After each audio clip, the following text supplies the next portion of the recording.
Ndị be anyị ekene m unu, Igbo mụrụ nze mụọ ọzọ, ekenekwa m unu ma kene ihe na-emere unu ihe. Anyị ka nọkwa n'akwụkwọ a bụ ihe onye metere. Cheta na ebe anyị kwụsịrị bụ ebe Eze Ụzọmezie na-agwa ndị ụmụ nke okwu wee sị ha na ihe mere ugbu a bụ na anyị niile nọ ebe a adịghịzi onye bụ nwata.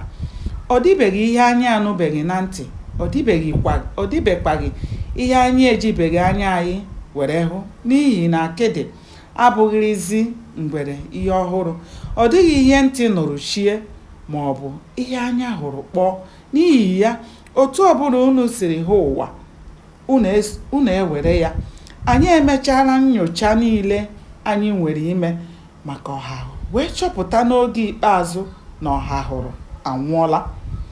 Anyị mechara chọpụta na ọ bụ ndị mmadụ gburu ya n'ụzọ ka ọ na-alọta ahịa, mana anyị na-ekele Chukwu na aka anyị ji ndị ahụ gburu ya. Mgbe ọbụla unu jiri lawa, anyị akpụrụ ha kpụnye unu ihe ọ masịrị unu ewere ha mee.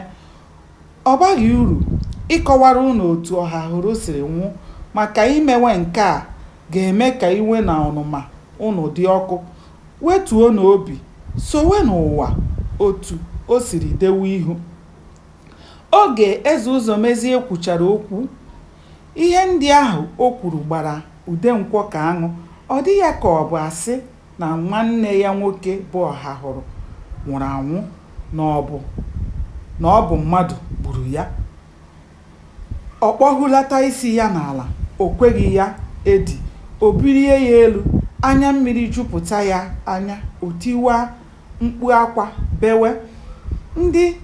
Ndị ha na ya soro bịa ije jide ya ozugbo, gwa ya ka o mechie ọnụ were obi dimkpa sowe ihe ụwa, maka onye soo ya n'ike ọ laa n'ike.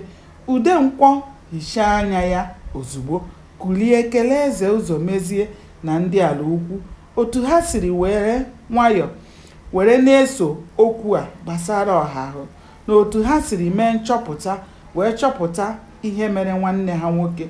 Ọ sị ha, ndị be anyị kwuru okwu si na ọ na-abụ agawa akọtara eze, alawakwanụ alawa a ga-akọtakwara eze. N'ihi ya, anyị ga-ala ka anyị gaa kọrọ ndị zitere anyị ihe anyị jetere.